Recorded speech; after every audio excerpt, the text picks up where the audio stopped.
La expresidenta argentina Cristina Fernández ha visto confirmada su condena luego de que la Suprema Corte Argentina rechazara el recurso de queja.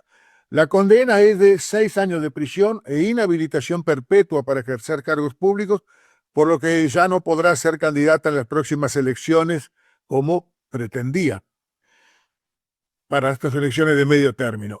Para saber un poco más en detalle la situación por la que atraviesa la señora Fernández de Kirchner, vamos a dialogar con alguien que no solamente es un entendido en la materia, sino que con quien hemos hablado de temas muy vinculados a esto de lo que vamos a hablar hoy. Le doy la bienvenida entonces a Gabriel Chamorro. ¿Cómo estás, Gabriel? Un gusto en recibirte. ¿Cómo va? Igualmente, el gusto es mío. Gabriel, luego de la decisión de la Suprema Corte Argentina, nada cambió, por lo menos nada se percibe que haya cambiado en cuanto a la opinión de las personas. Quienes odian a Cristina la siguen odiando, quienes la idolatran la siguen idolatrando y amando. ¿Por qué hay tanta convicción en unos y en otros de la inocencia o culpabilidad de la misma, no importando las evidencias o la falta de estas? Es verdad, no importa nada de eso. Lo que se puede enmarcar esto es como parte de un proceso histórico. Ujú. Hoy, junio, se cumplen 70 años del bombardeo de la Plaza de Mayo, ¿no? En un día de semana, los aviones de la Marina, en horario de trabajo, bombardea un centro de la ciudad de Buenos Aires. Matan 350 personas aproximadamente, el número no es exacto, hay más de 1.450 heridos y la Marina descargó 9.500 kilos de explosivos sobre el centro de la ciudad. Inmediatamente después se fueron a refugiar a Montevideo. Un año, en septiembre de ese año, fue la antesala del golpe. En septiembre de ese año se produce el golpe.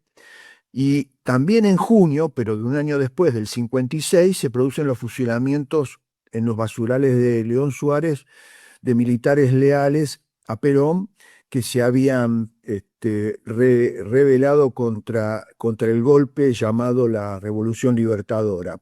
Bueno, a partir de ahí se inauguró un periodo histórico de 18 años de proscripción al peronismo, con odios y amores, y eso no quedó interrumpido. Lo que pasa es que sucede que hubo momentos de interregnio donde el peronismo estaba lavado. El peronismo era un peronismo light, un peronismo amigable con los poderosos, con los poderes económicos, y ese peronismo no afectaba, un peronismo asociado a una suerte de socialdemocracia, no sé, no importa. Lo que sí que el kirchnerismo, Néstor Kirchner y Cristina Kirchner vienen 12 años de la primera vez en la historia argentina que se produce tres ciclos o tres presidencias consecutivas de un mismo campo político, ideológico, como quieran denominárselo. Bueno, eso no fue perdonado y eso es como una revitalización de aquel peronismo desafiante, rebelde, con rasgos identitarios, etcétera, etcétera. De manera tal que junio se inscribe en este marco histórico de odios y persecuciones al peronismo. El golpe del 55 no solamente creó la figura del peronismo como hecho de resistencia, sino que creó la resistencia peronista, sino que también creó ese golpe las primeras guerrillas y formaciones guerrilleras en la Argentina. La primera formación guerrillera fueron los Uturuncos y después empezaron a proliferar distintas organizaciones guerrilleras a lo largo de 18 años, que derivan en el regreso de Perón a la Argentina. Ese ciclo, bueno, fue como una inercia, un momento inercial en la historia donde la llegada de Perón no pudo cortar inmediatamente esos 18 años de resistencia, de auge, de violencia política, etcétera. Y viene otro golpe también en el 76 contra el peronismo.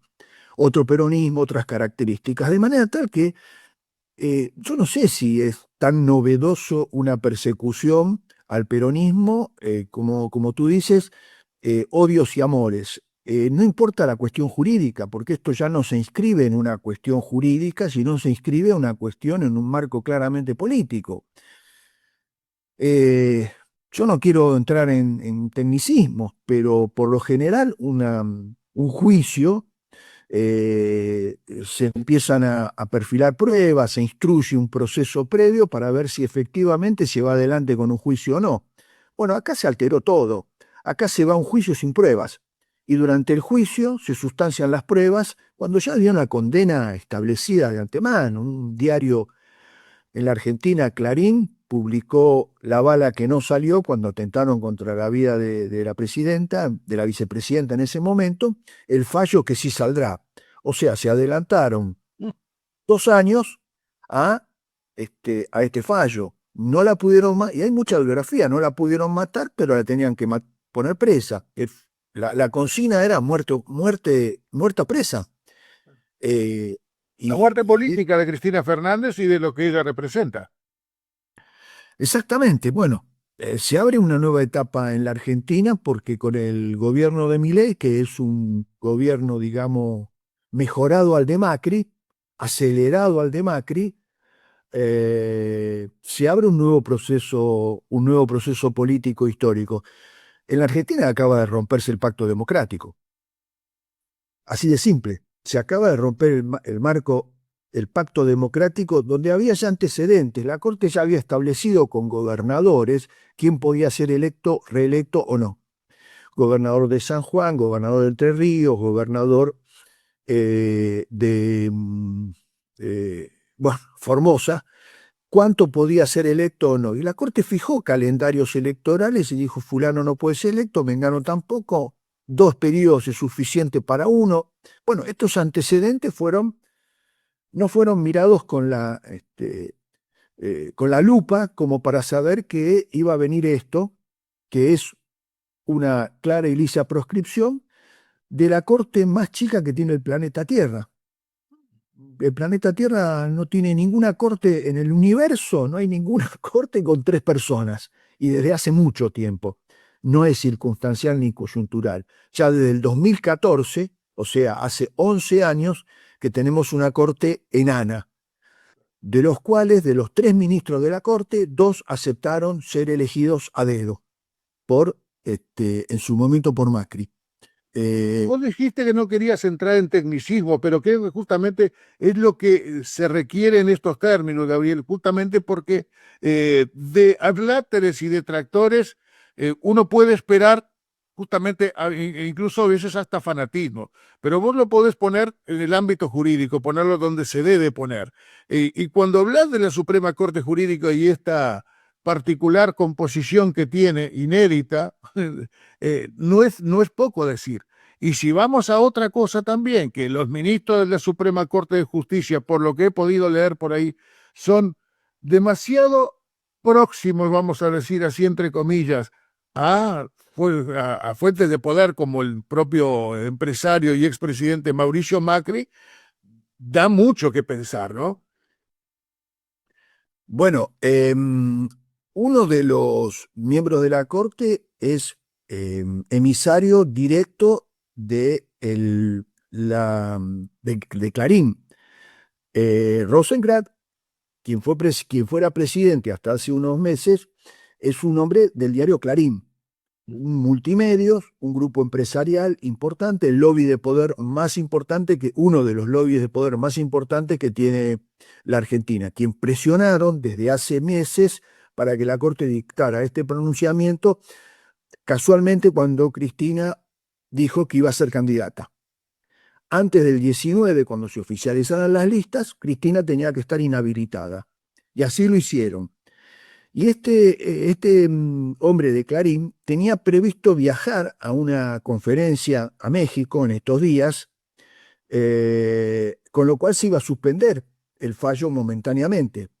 Pero lo obligaron a que se quedara para que redactara este fallo, que él no estaba de acuerdo con estas decisiones porque era atentar, digamos, contra ciertos principios procesales.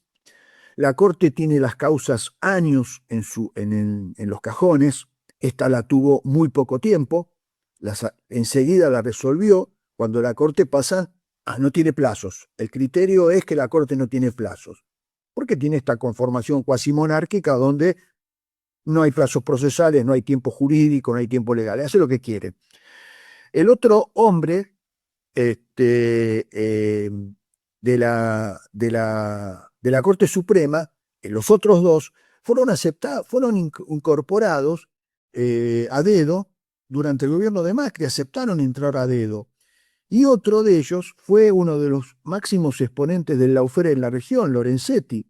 Lorenzetti se fotografió con el hoy ya fallecido Bonadío, juez argentino, que la citaron 8 indagatorias en el mismo día a Cristina.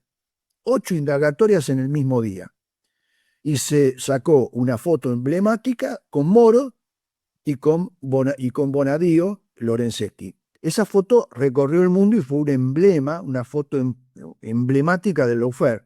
Moro y Bonadío. Bonadío, el autor de El Derecho Procesal Creativo. Él un día en una conferencia dice: yo aplico el derecho procesal creativo, por ejemplo. No se puede crear en el derecho procesal.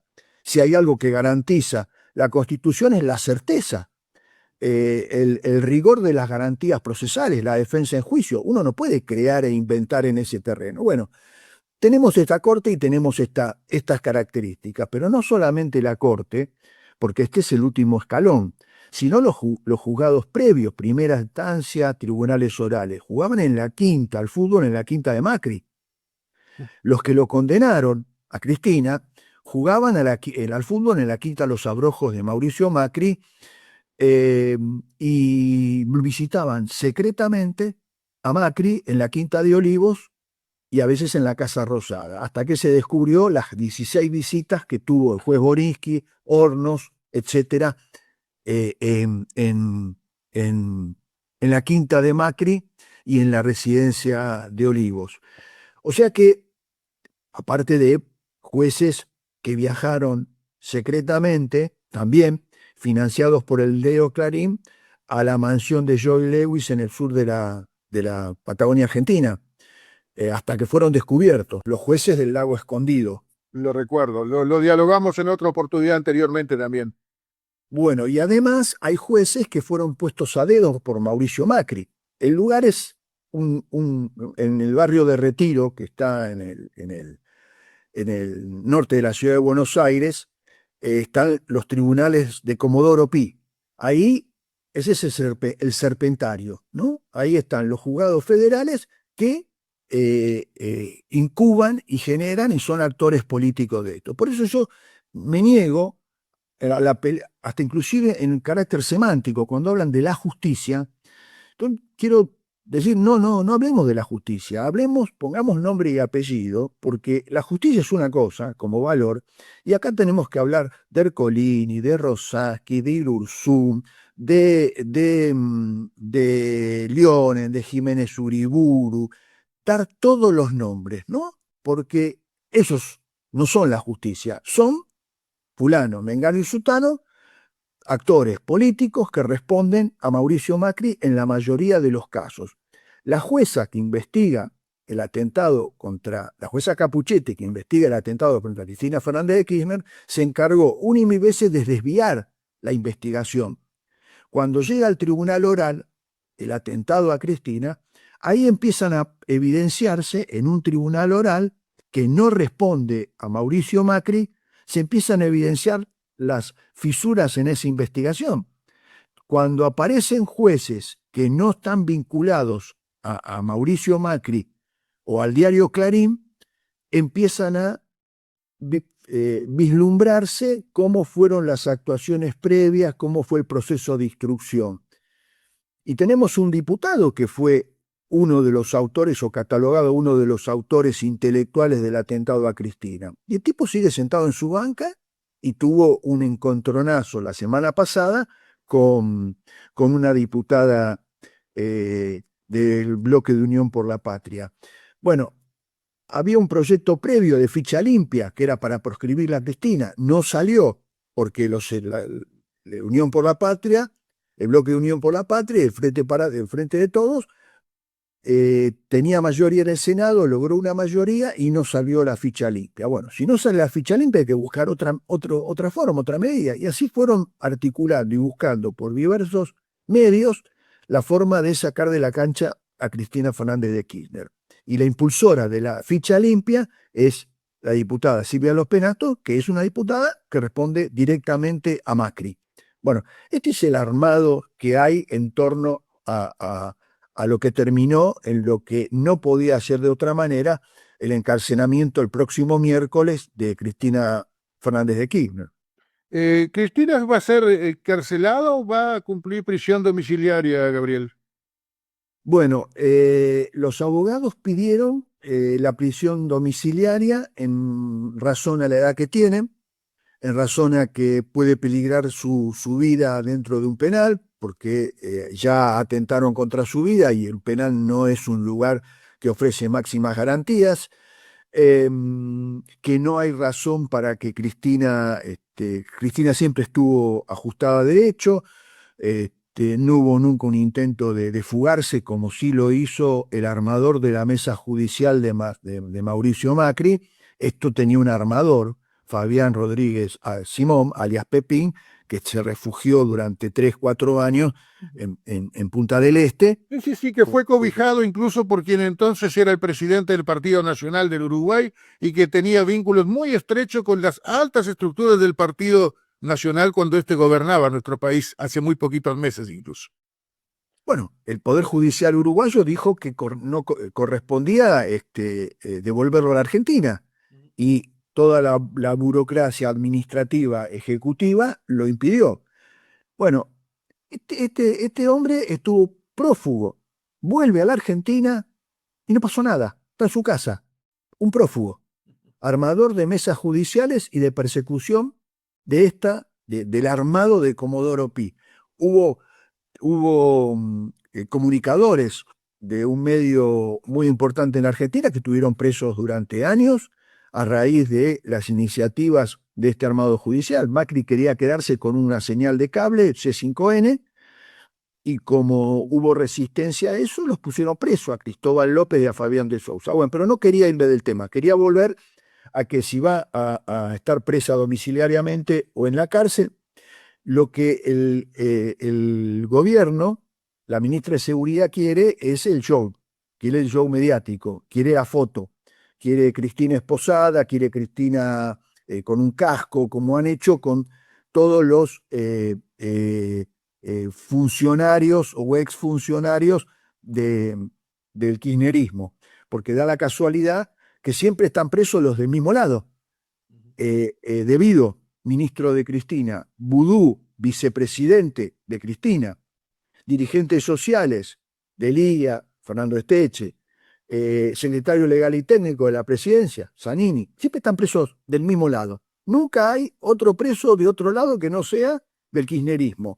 Bueno, quieren el show, quieren hacer algo como lo que hicieron con Amado Vudú, vicepresidente, ex vicepresidente, que lo sacaron en pijama a la madrugada o a la noche de su casa, descalzo y en pijama. Esas son las fotos que quieren. Pero bueno, eso va a pasar o va a depender de lo que suceda el miércoles, porque ya está anunciada una gran movilización. Creo que es un momento histórico. Ya empezó la resistencia, el kilómetro cero de la resistencia es en el barrio de Constitución, donde en este momento está Cristina viviendo. Ayer hubo cortes de ruta, hay sectores de la central sindical que quieren un paro general, sectores, no la cúpula, que la cúpula es muy condescendiente con Javier Milei. Así que los abogados de Cristina ya presentaron el pedido de prisión domiciliaria. Fue una asistente social a ver la casa de Cristina, si se podía alojar ahí, estaban dadas las condiciones de seguridad para el alojamiento de Cristina como presa en su domicilio. Así que bueno, el juez de ejecución de la pena, Gorini, otro muy amigo de Macri, pero más prolijo, no tan grosero, el que la condenó, uno de los que la condenaron, El otro era del equipo de fútbol Liverpool, que es un equipo de fútbol armado por fiscales federales y jueces federales que jugaban en los abrojos los torneos de fútbol en la Quinta de Macri. Bueno, está la resolución de Gorini, a ver dónde la van a alojar.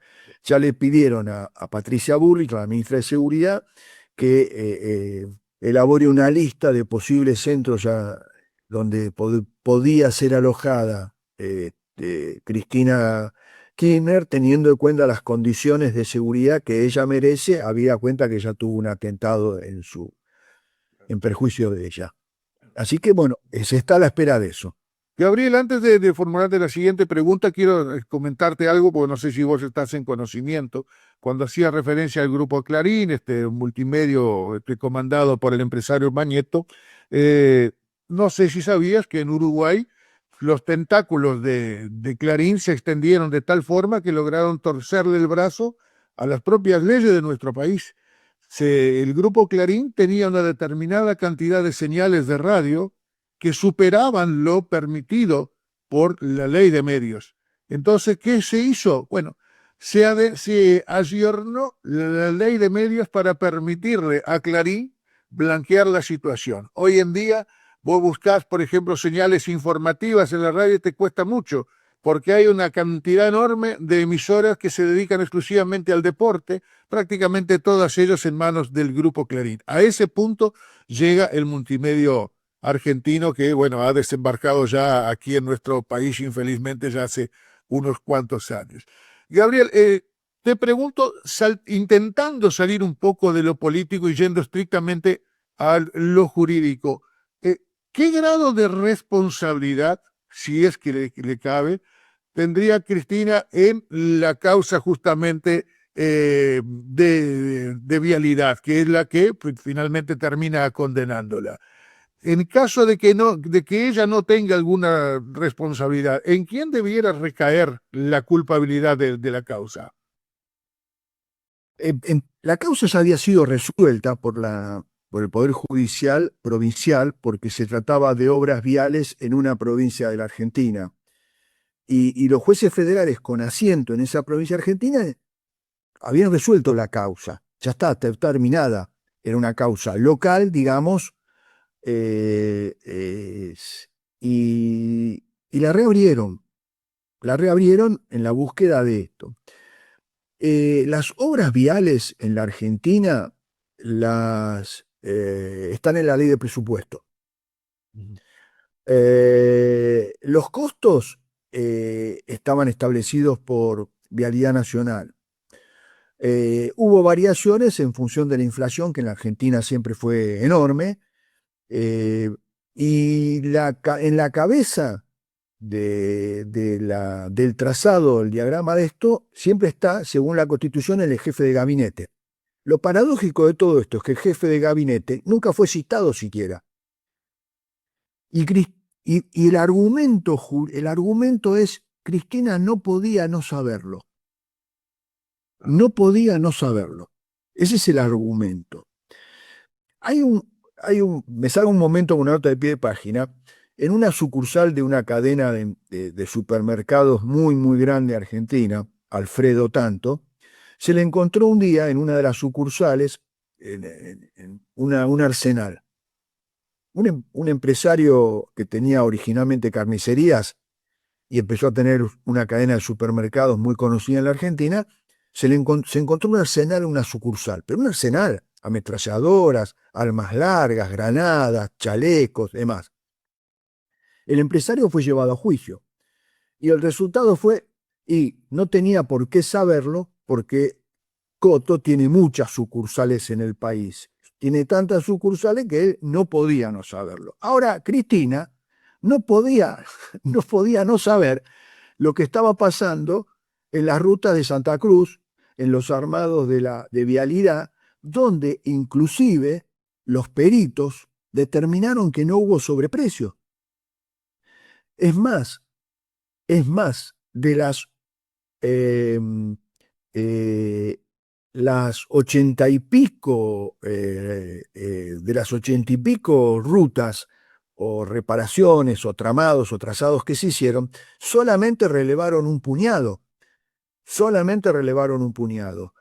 Entonces fue muy arbitrario, muy azaroso la selección de prueba. Cristina no fue nombrada en ningún momento en la causa por nadie. Y la única vez que fue nombrada, diciendo que se había reunido con un empresario muy conocido en la zona sur, que ahora está preso, que es Lázaro Báez, que está preso por evasión, que se había reunido con Lázaro Báez tal día, tal hora, en tal lugar, en Santa Cruz. Ese día, a esa hora, ese lugar, Cristina estaba en Bariloche inaugurando una obra. Con lo cual, la única vez que es nombrada en el juicio, es nombrada erróneamente. Ningún testigo habló de ella. Ningún testigo la nombró. No hay vínculo alguno de Lázaro Báez con Cristina, como testaferra que se dijo que era, porque toda la fortuna de Lázaro Báez está puesta en cabeza de los hijos y como un condominio indivisible, para que los hijos no se peleen después de que él muera, 15 años sin dividir, o 10 años sin dividir la fortuna de Lázaro Báez. Con lo cual, si Cristina es testaferro de Lázaro Báez, lo planificó muy mal, porque Cristina para ese entonces ya va a estar fallecida. Un día perforaron la Patagonia, un fiscal federal perforó toda la Patagonia, buscando tesoros escondidos. Fue un show mediático espantoso, horrible y un mal guión. Patético aquello porque recorrió los medios del mundo entero para finalmente ser un bluff, ¿no? Una distracción total. Bueno, esto fue todo el entramado que derivó en lo que pasó, en esta semana. Y encima la Corte inventa artículos, inventa cosas, hace cosas que no están en los códigos. El fallo que dictó el otro día es un fallo que no inventó como un artículo especial para esto. Entonces, aparte de que una corte que ya legisló, decidió una ley que estaba derogada, que no es ley, una ley derogada ya dejó de ser ley. La repuso. Una corte repuso una ley para reponer una ley, hay que llamar al Congreso y decir, bueno, poner algo que ya no estaba más y darle vigencia, una nueva ley. Bueno, repuso una ley que estaba, ya no estaba vigente. Todo para garantizarse el Consejo de la Magistratura. Y ahí lograron tener también el sillón en el Consejo de la Magistratura. La Constitución dice que el presupuesto del Poder Judicial lo maneja el Consejo de la Magistratura. La Corte dijo, no importa lo que diga la Constitución, lo vamos a manejar nosotros. La Corte maneja el presupuesto a su discreción, antojo y voluntad. Bueno, la Corte el otro día decidió crear una especie de artículo nuevo, un 280 bis vendría a ser, no importa, pero cuando los alumnos en la facultad te preguntan cosas, vos tenés que decir, o uno tiene que decir, miren, lo que pasa en la Corte y lo que pasa en Comodoro Pi no es derecho, es otra cosa. Nosotros, si nos vamos a manejar con los códigos dicen esto. Comodoro Pi es como una embajada, aplica otra legislación, la legislación creativa, la legislación que quieren, y la Corte también. La Corte hace lo que se le ocurre hacer, o lo que conviene hacer, o lo que Clarín le manda, o lo que Mauricio Macri le manda. Y Comodoro Pi es un conjunto de 20 jueces más o menos, todos hombres. Las juezas que hay en Comodoro Pi no participan de esto, salvo Capuchetti, que es la jueza que está investigando entre comillas, el atentado a Cristina Fernández de Kirchner. De manera tal que no hay vínculo entre la causa y Cristina. No fue ni siquiera nombrada. Y el jefe de gabinete, que es el que pone la cabeza, yo no digo que lo manden preso al jefe de gabinete, digo, ¿cómo saltean figuras constitucionales y responsabilidades constitucionales para terminar en Cristina? Cuando el Ministerio de Obras y Servicios Públicos, que es de quien depende las obras de vialidad, no fue ni siquiera citado. No fueron citados, no fueron nombrados. Es decir, las cabezas que empiezan, la cadena de cabezas y de responsabilidades fueron todas salteadas para llegar a Cristina y decir, no podía no saber lo que estaba pasando en las rutas o en las construcciones de tal o cual lugar. Gabriel, para terminar, porque ya estamos excedidos de tiempo, ¿considerás que lo que sucede actualmente con Cristina Fernández está enmarcada dentro de aquello que hace unos cuantos años se denunciaba por parte de dirigentes progresistas de América como el Plan Atlanta? El plan Cóndor. No, el Plan Atlanta. El Plan Atlanta vendría a ser algo, digamos, un light de lo que fue el Plan Cóndor. Fue denunciado en su momento por dirigentes políticos de Centroamérica y luego fue también puesto en conocimiento de la ciudadanía uruguaya y argentina por quien entonces era vicepresidente uruguayo, Raúl Sendic. Y hablaba justamente que las derechas latinoamericanas, viendo lo que era el ascenso del progresismo en América, porque ahí estaban Lugo, estaba Chávez, estaba Lula, estaba Tabaré Vázquez o Mujica acá, estaban los Kirchner en Argentina, y no era Evo posible Morales, decir, ¿cómo? ¿Cómo, perdón? Evo Morales. Evo Morales y Rafael Correa. Entonces había que de alguna manera comenzar a desprestigiar esas dirigencias como para impedir el avance del progresismo. Todo indicaría que todo se asemeja bastante a eso, ¿no? Sí, te decía del Plan Cóndor porque también hay una coordinación en ese, un Plan Cóndor de otras alcances, hay una coordinación del Departamento de Estados Unidos, también de la Embajada y del Departamento de Estados Unidos en esta dirección. Eh, Hubo manifestaciones de la Embajada de los Estados Unidos y de diversas agencias, perdón, para poner en presa a Cristina. Y dijeron que había que, para garantizar las inversiones y demás, había que poner presa a Cristina. En un momento muy particular, cuando el Fondo Monetario Internacional está celebrando al gobierno de Macri, perdón, de Milei, le sigue otorgando préstamos, están especulando ahora con nuevos. Acá se abrió una instancia de lavado de dinero sin responder a ninguna requisitoria legal, ¿no? Ya están, no importa la proveniencia del dinero en este momento. Entonces hay una serie de medidas, lo dijo el ministro de Economía, ¿eh? No importa la procedencia del dinero, lo importante es que empiecen a entrar los dólares, porque no tienen más plata. El Fondo Monetario le sigue otorgando dinero, violando los propios estatutos. Y los Estados Unidos, a través de su embajada, le está dando cobertura también a este gobierno. Y para ello es necesario sacar la peor voz o la voz disidente, la voz más importante en este sentido, que era Cristina. ¿Hay una coordinación? Y sí, yo creo que hay una coordinación. Nosotros la escribimos como el Lawfare en su momento, eh, y no es casual bueno, que Lula haya estado preso 1 año, 2 años, perdón, que Correa esté exiliado, y bueno, le tocaba el turno a Cristina.